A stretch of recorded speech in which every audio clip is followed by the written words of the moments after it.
Dear viewers, আজকে করে দেখাবো তারকা খিচুড়ি। এই খিচুড়িটা খেতে ভীষণ ভালো লাগে, সফট নরম, খেতে ভীষণ ভালো লাগে। আমি চাল নিয়ে নিচ্ছি 1/2 কেজি পরিমাণ আর 2 রকমের ডাল নিয়েছি। হলুদ গুঁড়ো নিয়ে নিলাম 1 চা চামচ, লবণ গুঁড়ো 2 চা চামচ, 4টা ছোট এলাচ, 2 টুকরো দারচিনি, 3-4 টুকরো তেজপাতা, 2টো মাঝারি সাইজের আলু কুচি করে নিয়েছি আর 3-4টা কাঁচামরিচ কুচি করে নিয়েছি। বেশি করে পানি দিয়ে নাড়াচাড়া করে দিচ্ছি। বেশি করে পানি দিয়ে ঢাকনা দিয়ে ঢেকে চুলাটা জ্বালিয়ে দিচ্ছি। ফুটে উঠলে আবার ঢাকনাটা খুলে একটু নাড়াচাড়া করে দিচ্ছি। পানিটা আমি মেপে দেইনি, কারণ এই খিচুড়িটা একটু নরম সফট হবে, তাই জন্য কোনো পানি মেপে দেওয়া লাগবে না। এরপরে যখন চালটা আর পানিটা প্রায় সমান সমান হয়ে আসবে, তখন আমি আঁচটা একেবারে কমিয়ে দিব, একেবারে লো করে দিব। এতক্ষণ মাঝারি আঁচে ছিল, এখন আমি লো করে দিলাম।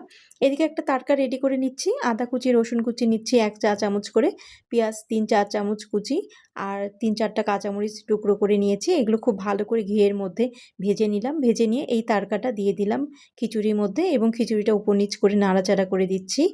দমে বসিয়ে রাখছি আরও 5 মিনিট। এরপর 5 মিনিট পর নামিয়ে নিচ্ছি।